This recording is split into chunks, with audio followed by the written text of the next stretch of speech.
2, which suspends the requirement of the open meeting law to have all meetings in a publicly accessible physical location. Further, all members are allowed to participate remotely as long as reasonable public access is afforded so that the public can follow along with the deliberations of this meeting. All supporting materials that have been provided to the members of this body is also available on the town's website. The public is encouraged to follow along using the posted agenda. Please note that this meeting is being recorded by the Auburn Cable Television. Thank you. If we could all stand for the pledge. Pledge allegiance to the flag of the United States of America and to the republic for which it stands, one nation, under God, indivisible, with liberty and justice for all. The vision of the Auburn Public Schools is to educate and prepare students for the opportunities and challenges of a changing world. We will create, maintain, and support an environment that fosters a sense of belonging for all students in our schools, respecting race, color, sex, religion, national origin, sexual orientation, gender identity, homelessness, poverty, spoken language, and ability. Okay, thank you, Meg. All right, we'll start out with special recognitions. Oh, I'm sorry. Is there anyone here for citizens' comments? Seeing none. Okay, we'll go to special recognitions. Very good. Thank you, Madam Chair. So this evening, we'd like to recognize the 2023 Fall SWICL All-Stars.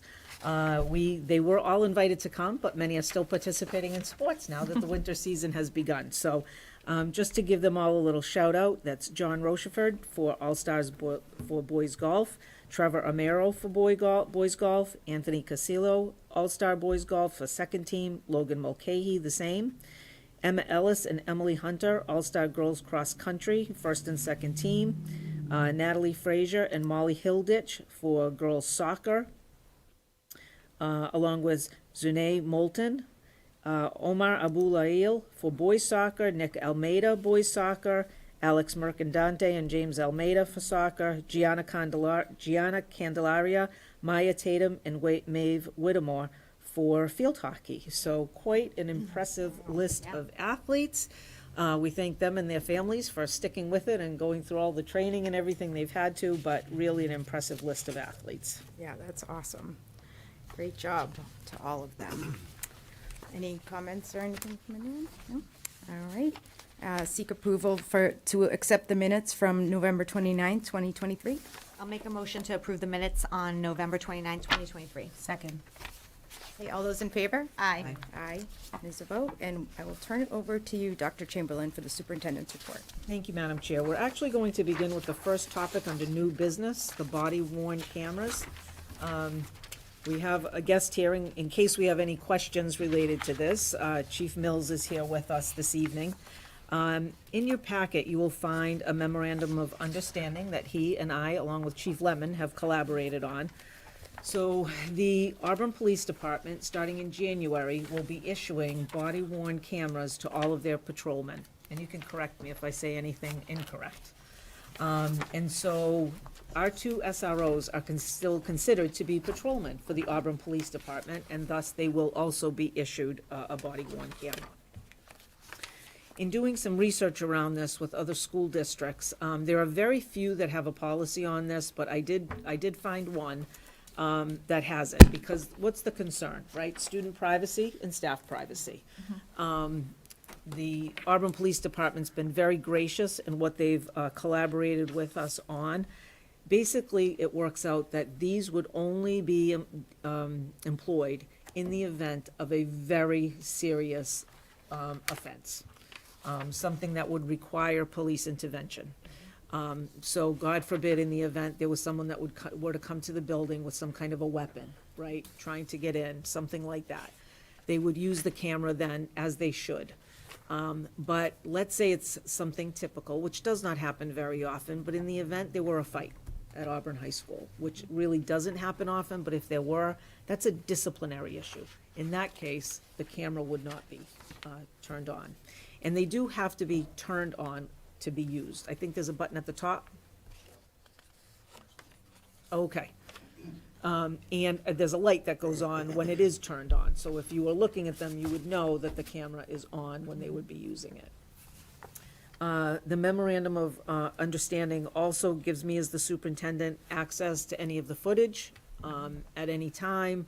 We would certainly collaborate for the release of any footage, but I don't think there would be any need to do that unless it was statutorily required or required because of an investigation. So if there was something that led to some kind of police proceeding, then we may have to release that. But you know, I'm welcome to take any questions, and certainly Acting Chief Mills would be happy to do the same. So I don't know if anyone has any questions or concerns about, and I do think it's the beginning of January, mid-January.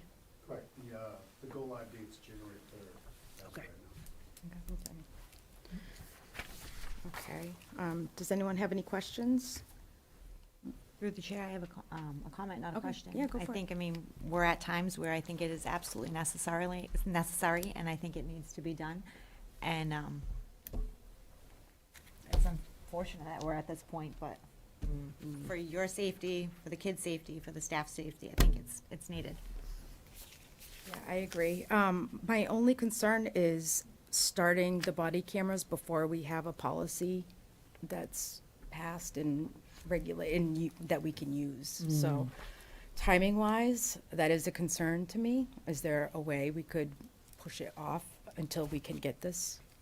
Yeah, so what we could do, and this is, we can talk about this too. So our next meeting is January 3rd, I think, right? Yeah. So would that be time for the committee to review this policy and make a final decision? Yeah.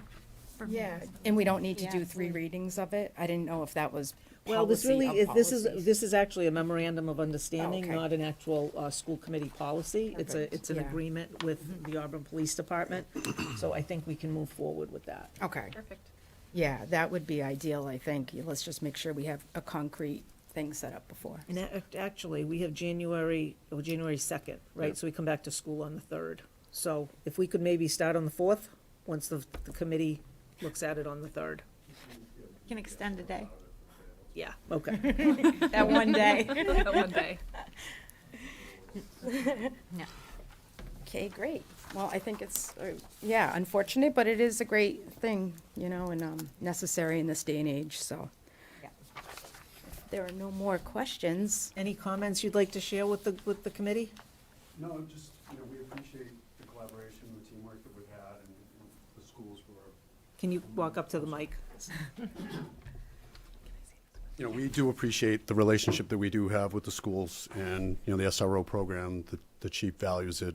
He has a certain kinship with Dr. Chamberlain for sure, because they started around the same time, provisionally and then full-time.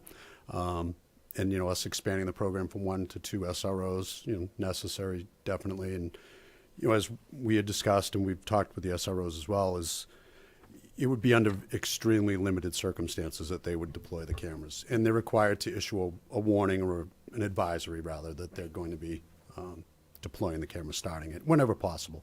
And as I explained to Dr. Chamberlain when we had met a few times, was that, if there was a significant incident, which obviously we pray there would not be, but if there was, then every other single police officer that was arriving would be Would have rolling, their exam. They would have rolling their their camera cameras. on And as well, yeah. and they're going to be issued to everyone, so from the chief all the way down.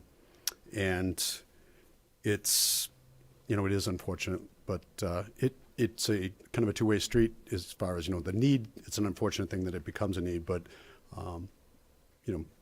everything's based on now, transparency and accountability, and it's, a two-way street in the sense that it protects faculty and, the students as well as the officers. And quite frankly, the school wasn't the environment that was, that we were originally, most concerned about. It was, on the street and dealing with, other parts of the public, not the students or teachers at the Auburn school system or in the Auburn school system. But they are still patrol officers, and they're still bound by, our policies. But we were definitely able to work out what I think is a pretty workable and, livable thing for both sides, and there was some input obviously from the SROs, and in discussing it with other school districts that have cameras, very limited amounts of footage that's actually being uploaded. So, and we hope that's the case with our program within the school as well. Through the chair, the SRO has to press the button, but like, do normal patrol officers have to do that, or? Oh, yeah, that's exactly, everyone has to Oh, do the everyone same. has to press So the button. the power buttons, I'll pass it around if you want it, but the power button's on the bottom and the actual, Okay. so it's on and it's not passively recording until, Oh, okay, it got it. records, and then there's a way for us to set the software up so we can set it back 15 seconds or 30 seconds Okay. but we've yet to really work through those things. That'll be part of the on. So everyone has to press the button, it just doesn't automatically? Correct. Yeah, there's no inadvertent, recording or anything like that. It's a pretty, it's a fairly robust size. You have to hit it pretty good, press it, and you're depressing it, and then there's a noise that it makes, the aperture opens, and so, Interesting. yeah. Yeah, and again, they do have to, as he said, they do have to verbally inform people as well if they're going to do that. Yeah. Yeah, I think having the light on it as well is a good, indicator that, Yeah. And because, we are thankful that the APD provides the SROs to us, if there were another emergency in the town of Auburn, they could be called to that too. So they have to be equipped for that. If something else were to happen, or if they came upon an accident on their way from one school to another. So it is best that they are prepared for that, I think. One of the biggest concerns that we were able to get through was things that, technically by the letter of the law is a crime, but they know, and, you all know from dealing with it, that normally those things are dealt with administratively within the school. Then, as far as I'm concerned, if they would not normally seek any charges or anything like that, then you wouldn't have to deploy the camera at that point. And it's perfectly, it's easily explainable why there isn't footage if it does go to that point. And there's a mechanism in place for that if they don't record or choose not to record, so. great, yeah. All right, and thank you very much for all the support you guys Yeah, give the thank you very schools and much. Yeah, and the community. collaboration and Yeah. everything. It's a great program. It's been great. I never did it, but, starting with, going back to Jay Johnson and Brian Kennedy and, now, it's nice because it just keeps growing and just keeps getting better, quite Yeah, frankly. and the connection means a lot. It means a lot to the adults, it means a lot to the kids. Yeah, they're serving lunch, they're doing, they're getting right down in there. Playing field hockey. Yeah, it's I'm not awesome. sure there's a happier police officer in this town than Randy McCarthy right now, quite frankly. I know, they put him on mashed potato duty in the kitchen. He's a round peg in a round hole right now. We're happy. It's We're awesome. happy that you're happy. Yeah, That's no, great. good, thank you very much. Thank you for coming. Yes, thank you. Yep, you may go Yep. on to your next meeting. Yeah. Yes. It won't be nearly as fun as this was, but yeah, good luck. We have way more fun. Thank Way you. more fun. Great guy, great Yeah. group of guys. Yeah, definitely. Women, very lucky. Indeed. All right, so we will, I think we can resume back at Yes. the beginning. yep, So the next item under unfinished business is the FY '25 draft budget that was presented to you 2 weeks ago, and that will need to go before you on January 3rd for a vote to go on to the town. And if anyone has any questions or comments that they have related to the budget, either myself or Cecilia would be happy to answer them for you. any questions? No, nope, no questions. That meeting's gonna be a lot of voting. All right. All righty. Okay, the next item, so we've been talking a lot about Oh, you're fine.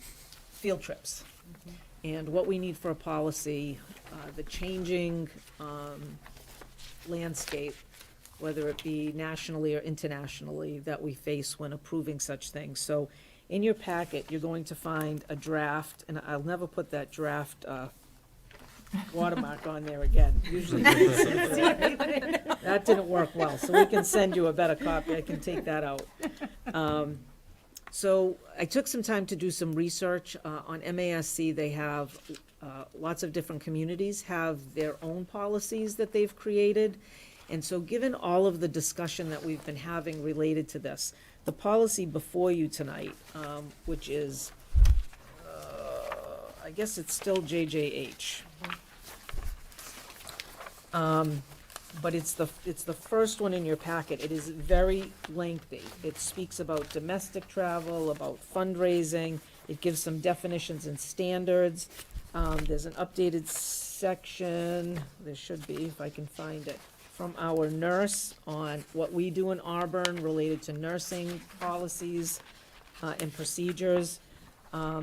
I would ask, I think this incorporates a lot of what we talked about the last time, about trying to stay somewhat locally, about being more thorough around transportation, about the caution that we need to share with families if we do arrange for an international trip, the fact that on any given moment, that trip could be canceled based on the situation in the world.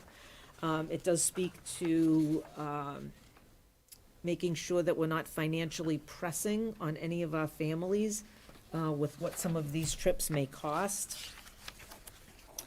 It speaks to ratios, and I will send you a new copy, because some of it's gonna be a little tricky to see. But I do think that this may be a very good kind of pulling everything together that we've been talking about, to kind of put it all in one place. I think then it would be something that would, that we would send out to staff, right off the bat, so that they can see what the changes could be. But I would ask if you could take some time to see if this speaks more to the things we've been talking about the caution we need to use moving forward related to field trips. And then it would require a few reads of this, because it would be a starting over again. But I think it would be time well spent if we can do that. Agreed. Yeah, it is lengthy, but I got through it, and it hit every single point that we've all our concerns that Yeah, we've discussed, so. It really does, and it does, kind of differentiate the different kind of trips and the consideration that should be given when a field trip is arranged, for why we're going on the trip and what the purpose of it is, what it's for, and I think it may go a long way to helping us.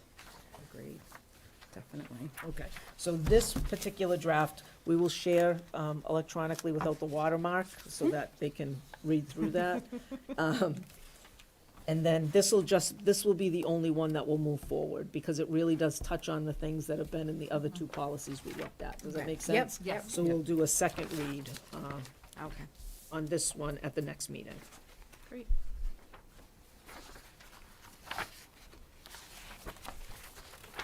All right. So there was a recommended motion for the two that were on the third read, but I think we're going to, Those are gone. we're not gonna do that, Yeah. and we'll look at this new one. Through the chair, I just had a quick question, because I didn't get a chance to read through this whole one, but I just kind of skimmed through it. Is there a repeat and renew section for trips that we do, like consistently every year? We go to the Hanover for whatever. I didn't see a section for, like, the trips that we annually. I'll have to go back and reread it for that. But even some of those, if they're going to the Hanover, those don't have to come before the Right, committee I'm just, anyway. like, that was the one, I always see the buses lined up outside my Yeah. window, so I just, and then the only other thing is which nurse? Is there like a point nurse that is going to kind of look at these field trips, or is it based on the school? No, so, well, a little bit of both. So as far as arranging for a nurse to go on a field trip, the lead nurse makes sure that she does that. She arranges the coverage typically. But it's the school nurse that signs off and looks through the students to Okay. determine if there are any needs.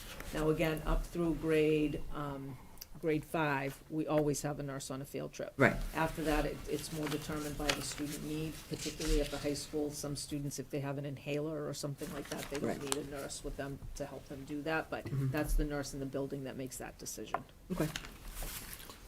Through the chair, this might be like a school thing, but is there anything that needs to go in here about academics?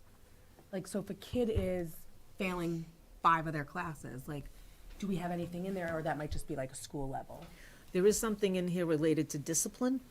So if a student has had some disciplinary issues that cause concern for the student to go on the field trip, the principal does have the ability to say the student can't attend. Okay. There is not anything connected to academic performance.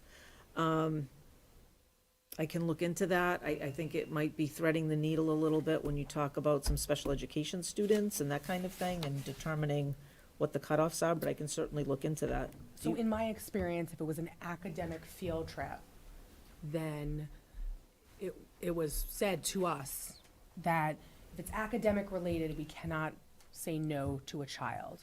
But more of like the fun field trips, you know, so there are certain things like, Like one of the 8th grade trips to an amusement park or something. yes, like Yeah. if a kid is failing all 5 of their classes because they haven't turned anything in for 4 months, like should they be able to go on that? And that's really where my concern lies.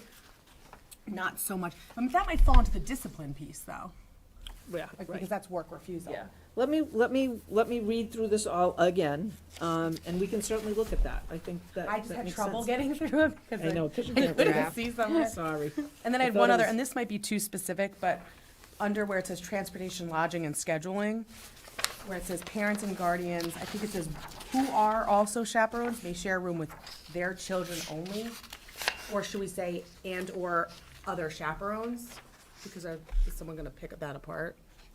I don't know. Because it says they can only share with their child, but, I mean, So I think this is all written from the viewpoint of protecting and supporting the child, not necessarily the adults that are on the trip, okay. kind of thing.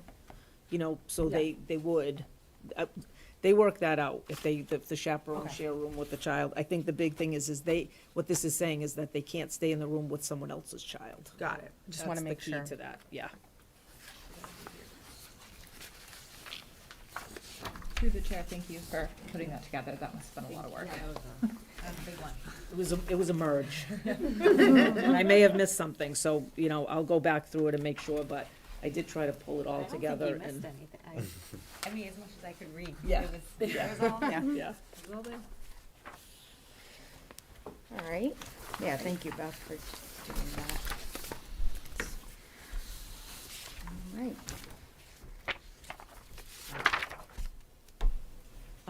In your packet, the next item are high school and middle school surveys. So earlier this year, we had done some surveys of our elementary schools related to the transition of kids into the next school or grade and the activities that we have in place to support them.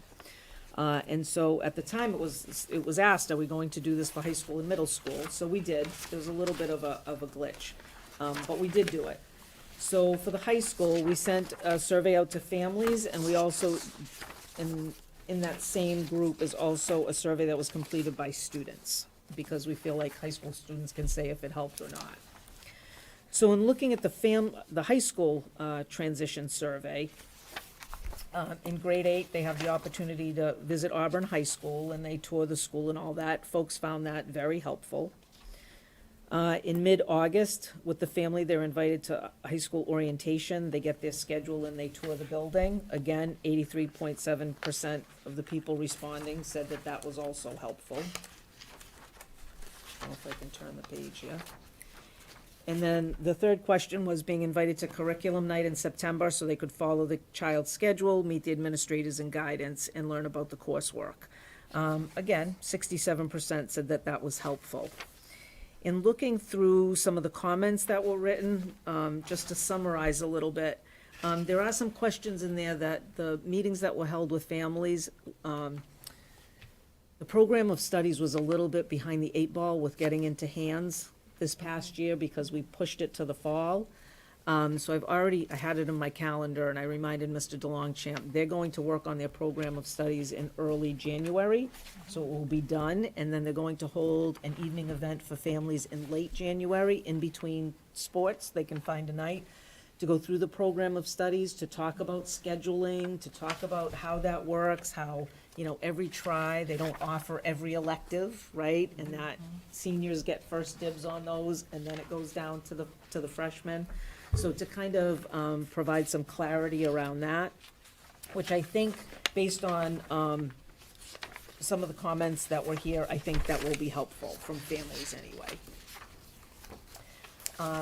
When we look at the student transition survey, They would like maps so that they know how to get around. So again, both, the events were very well received, but in the comments, there was several, comments about needing a map to get around because it was really hard. And lunch. They need a better, understanding a better explanation about the lunch blocks and how that all works, Yes. which I think we can do. And one other thing was that when they do get their tours in the fall, to just maybe have it be a little bit more detailed, with a little bit more information, maybe a little bit longer, so that they can really understand. And it's kind of funny, many said maps, and then they're like, I thought I needed a map, but then I found my way, and then it was not so hard, right? And those are things, obviously, that we've shared with the high school staff, so we'll see what we can do about that. I do think the program of studies, that will probably come before you at the January 17th meeting. Hoping that they can, and we'll get that to you early, once that's done, so you can take a look at it. There are not gonna be any sweeping changes, from what I understand this year, but then we'll have a thing, if, once in the summertime, if new students come in, it'll just be ready to go, so more to come on that. Any questions about the high school? Questions or comments? I don't know if it was a student or a parent said something about not many teachers being there at the event, and the kids weren't able to meet a lot of the teachers, so, Yeah. I mean, is that something that can be improved on as well? Or- Yeah, so we're gonna have, department chairs at the meeting that they have with families, and then the department chairs also go over to the middle school to meet kids. But as far as having them all in, they do, the distribution of schedules and a lot of other things, and this happens the week before school, so teachers are not normally here. Okay, yeah, So that's a little bit tricky. Yeah, okay. Alrighty. Do they meet them during the, when they go during the school year for that Yes, tour? Yeah, yes, yes. Yep, and that will continue. Now, the middle school transition survey, so they do a step-up day where they come from Swiss to the middle school and they tour the school. That was very well received by families. And then in mid-August, they come and they get their schedule and their iPad. Again, that was also very well received. In September, they hold a Know Your School Night, which again, seemingly was a positive response to that. And then there was also, back in May or June, a family information night, so that if parents wanted to come to ask questions about things, they could. Some of the comments spoke about some training for parents on Schoology, which I think is probably a really good idea. And even for the kids, with the use of their iPads and the emails and some of the, even Schoology for them, with how that all works for them, I think there were several comments that made mention of that. And they did talk about, because middle school is a big transition, like there were some people that said, well, it was only one day and we couldn't come that day, So maybe if we could figure out a couple of sessions, or maybe one morning, one afternoon the following week, that might, if somebody's on vacation, that would let them come in. So we're gonna look at that too, so they'd have more of an opportunity to get in. Yeah, I know the middle schoolers love that schedule pickup day. Yes. That is Yeah, the it's a big highlight day. of the end of their Day. summer, yeah. Yep, big day. So any questions about that? I'm just through the chair glad to see that my daughter's not the only one who uses IDK as a comment. Oh, no, no, Happens in high she's not the school. only one. I do appreciate, through the chair, the give gold bars to students and staff. Yeah. I like that one. Yeah, I'll yeah. take a few gold bars. Through the chair, do they have an opportunity to record? Like, record something when they do these days if people aren't able to attend? Because they can only do it on that one day? I think they did during COVID, right? They did like Yeah. a little. Yeah, the virtual thing with the, stuff. and the thing with the pickup is, it's a pickup. I do think that maybe the Know Your School Night, there might be some things there that could be recorded. And I really think we could probably get some of our more experienced students to do a little video on Schoology, right? That maybe would help other kids and families, that could be sent out. Yeah, I'm not a big fan Yeah, of like that's a great idea. presentations or PowerPoints or whatever, but those that can't be a part of it, I would rather click through a slide and go, all right, Monday and Tuesday, all right, Thursday is this, so at least I can Oh, and they get do some send out, like, understanding. the teachers do send out specific information related to classes too. Yeah. Yeah, yeah. Through the chair, the problem with Schoology though is that the student sees something different. So the staff sees something, the students see something a little bit different, and then the parents see something different as well. Yeah. So you really need to have like a fake parent account to kind of show them. Yep. But Schoology is one of those things, like as an educator myself, like my students become so well versed in it within the first week or two that the kids don't really need a tutorial on it. But the parents, like how to log in, how to access, and then what they're looking at would be very helpful. Because it is a different looking program, but it is a wonderful program. So. Through the chair, I have a quick question. And I don't even know if it would relate to any of this, but I have spoken to a lot of people and have noticed that the transition from fifth to sixth, when they have access to their grades at all times, they're saying that their child is getting really worked up and concerned and watching their grades and really focus on it. And I will say, I went through it with both my children, but I am noticing a lot of comments regarding that. So I don't know if there's something we can have, like, some sort of conversation with the kids, saying, you know, it's okay, try your Yeah. best. Yeah. Not constantly watching. Yeah, because a lot of teachers don't even have a chance to update things Correct. in Yes. time, yeah. Yes. So, I know, we've had That's a- those woes as well. Yeah, that's a really interesting comment. Big, so. it's a big change to go from all of Yeah. a sudden, you have your iPad right there and you're looking at every single one of your grades at all times. Yeah. Weekends, all Yeah. of that. So I know that a lot of parents were getting concerned that their child was getting too focused on that. Well, and they go from a standards-based grading system to Real grades. real grades. Yes. You know, numeric grades and or letter grades, and that can be scary. Yes. So that's a really good, I'll talk to them about that. That's really interesting. And through the chair, if you mark so Schoology and Power School connect directly, which is wonderful sometimes, because the only way to put in a missing assignment in Schoology, once you put in a missing assignment, it automatically marks it as a 0. And you can't change that. And the Schoology platform, while wonderful, does not really love suggestions. And if you ever look at the teacher suggestions to Schoology, there's hundreds. And most likely, a teacher has already suggested something that you'd like to change, like, let us set what a missing assignment is. They don't really love that suggestion, so if you put in a 0, even for one assignment, it will, like, rip their grade downward. So, you know, teachers always have to be very well aware to tell their students, like, hey, FYI, like, I just put in grades, I put in missing assignments, it's not a 0, you can make it up. So having that can be very anxiety provoking. And through the chair, if we're recording like Schoology, I wonder if we can record like the learning management systems they use for specific classes. Like for the program, the math Yeah, program. because we don't have the book anymore Yep. that the kids come home with, so how you log into all the different classes. 'Cause How to. That's an easy PowerPoint. That's true, it's very easy. It is yeah. easy to, like, show, like, this is how you get onto this, this is how you get onto that, so. Sorry, that's the teacher in me. but That's great. I could be your I could be your Schoology expert. Maybe. All right, so moving into new business, we covered the body cameras. Chief Coleman was scheduled to come and speak with us this evening to give everyone an update on the Auburn Fire Department building project. He is unable to make it tonight, but he will come in early January to kind of provide you with that. He had been here previously when there was discussion about this Yeah. property and all of that, so he wants to give an update on that. So he will be back at another time. And the last item there is around preschool tuition. So in your packet, you're gonna find some information about our nearby programs. I am asking for the committee to consider an increase to our preschool tuition. We have not raised our tuition in quite some time. And if you look at the comparison, I wanna thank Jen Stanek. She took on a little project for me with pulling this information together.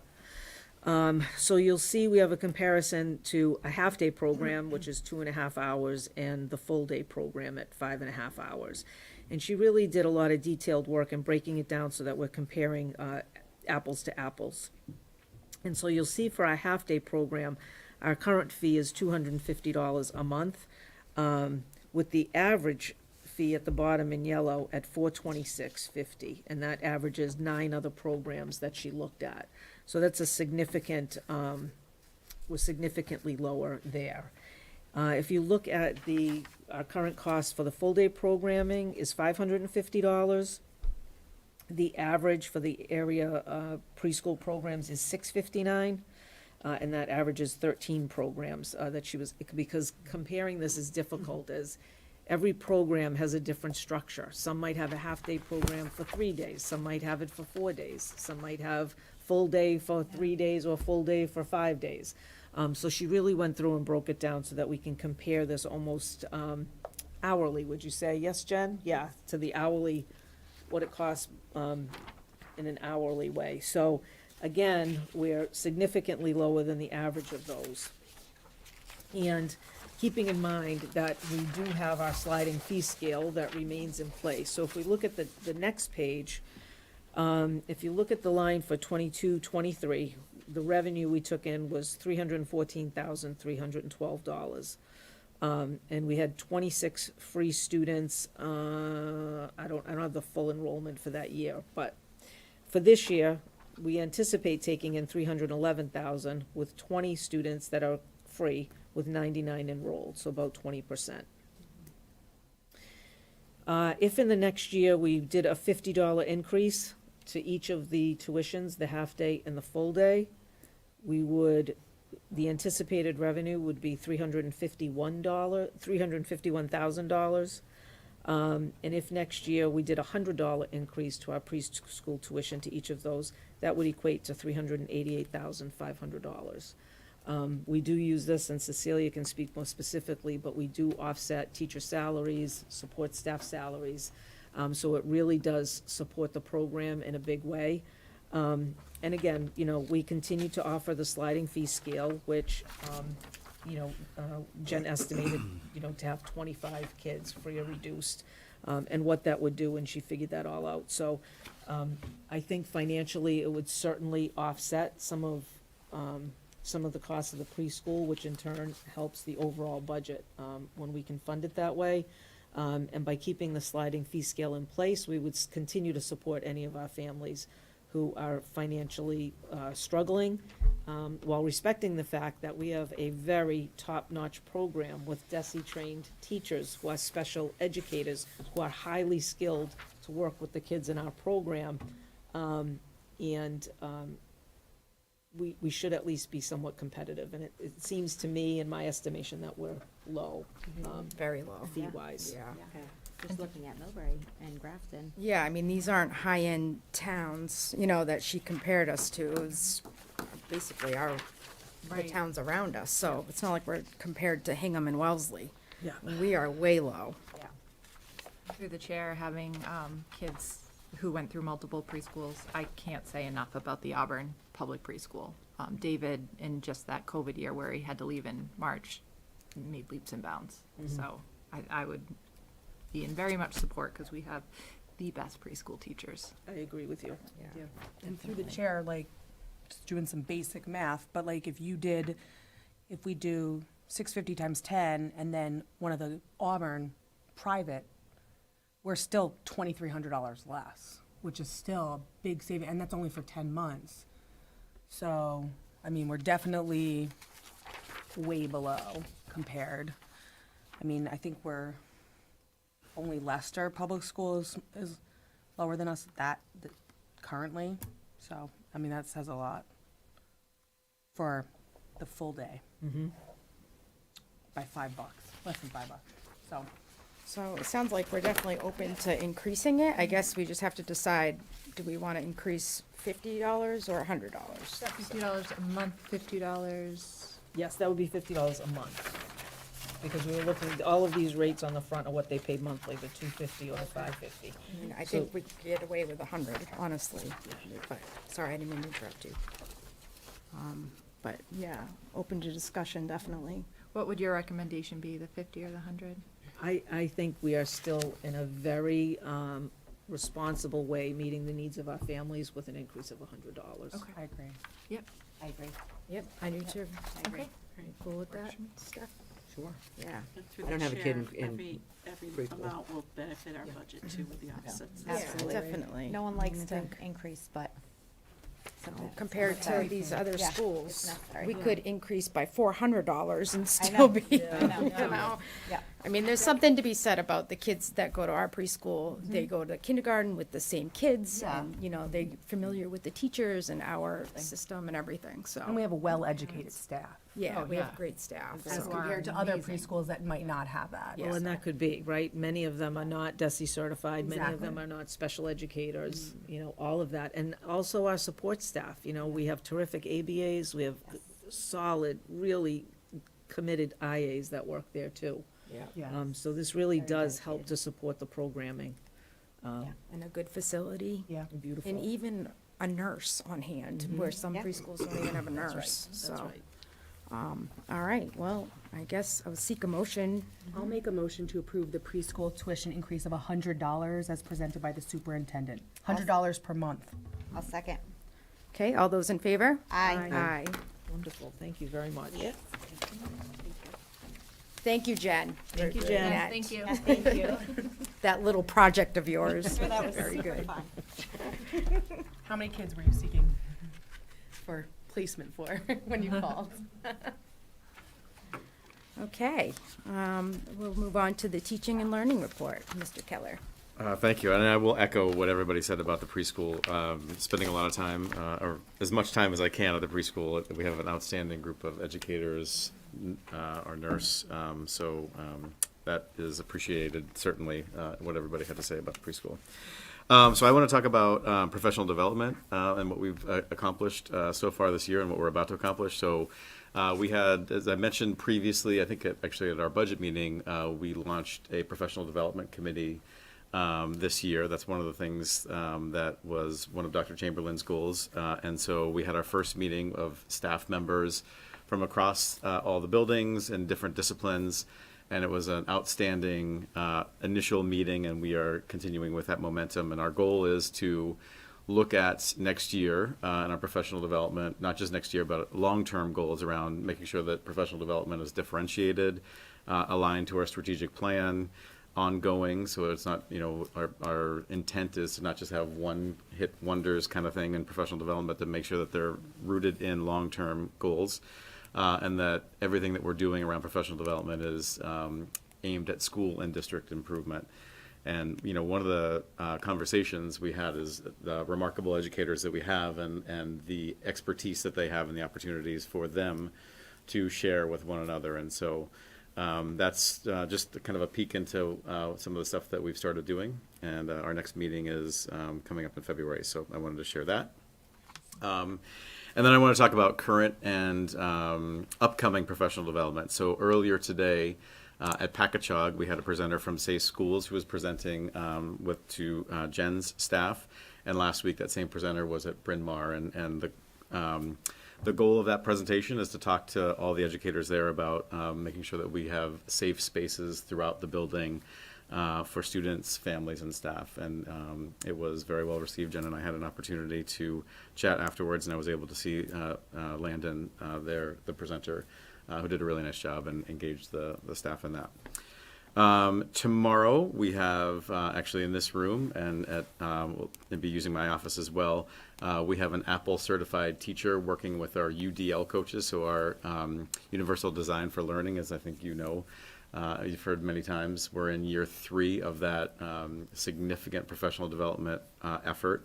And so our UDL coaches throughout the district will be meeting with an Apple certified trainer to talk about ways that we can continue to utilize the Apple technology and integrate that into Universal Design for Learning lesson planning.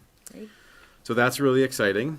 And you know, with the goal of UDL around accessibility, choice, and engagement.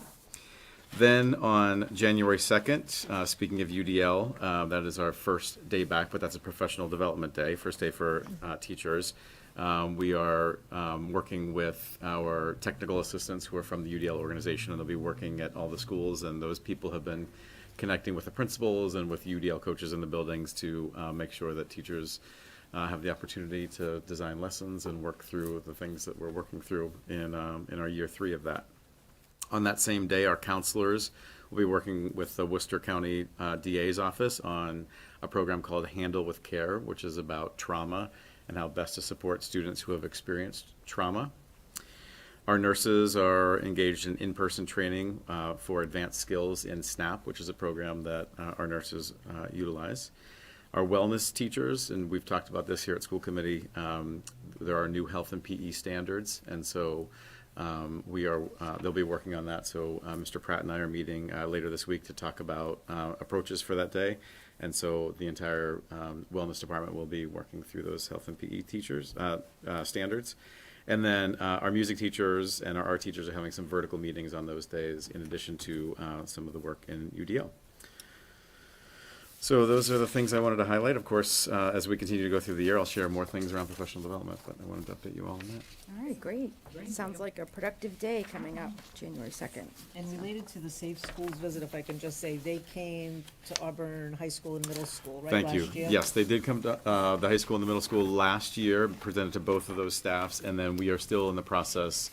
I've been speaking with Dr. Lopez and working on the scheduling, so they will be coming to Swanson Road as well. So that is in progress. And one other thing, although it's not professional development related, but related to the police department, I wanted to go back to something earlier, talking about Officer McCarthy and Officer O'Brien. Earlier this week, somebody from the Attorney General's office presented at the middle school around technology and safe use of phones.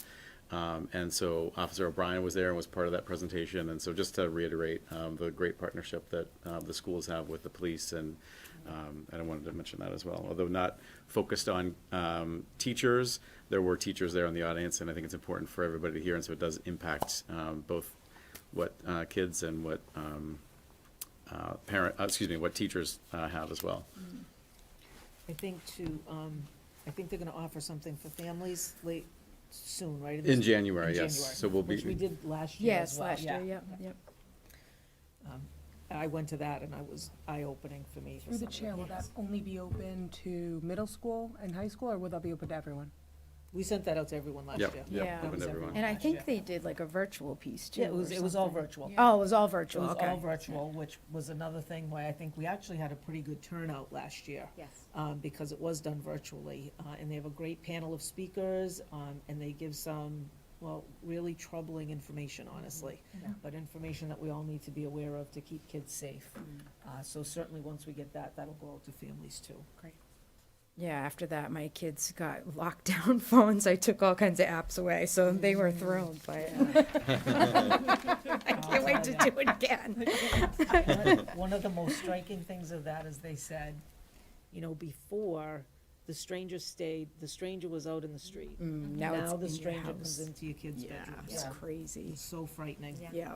Well, and I think one of the things that stood out to me in the presentation to the middle school students is one of the presenters asked, how many of you have accepted friend invitations from people you've never met and you don't know? And the majority of the hands went up in that crowd. And so, one of the points of that presentation was that you do not know who's on the other side of that, who's sending messages. And there's been a lot of cases throughout the country in Massachusetts where there's been somebody who is not who they say they are on the other side of that. Yeah, it's awful. So, all good information. Yeah, disturbing, but good. Sorry to bring us down. Yeah. Usually me,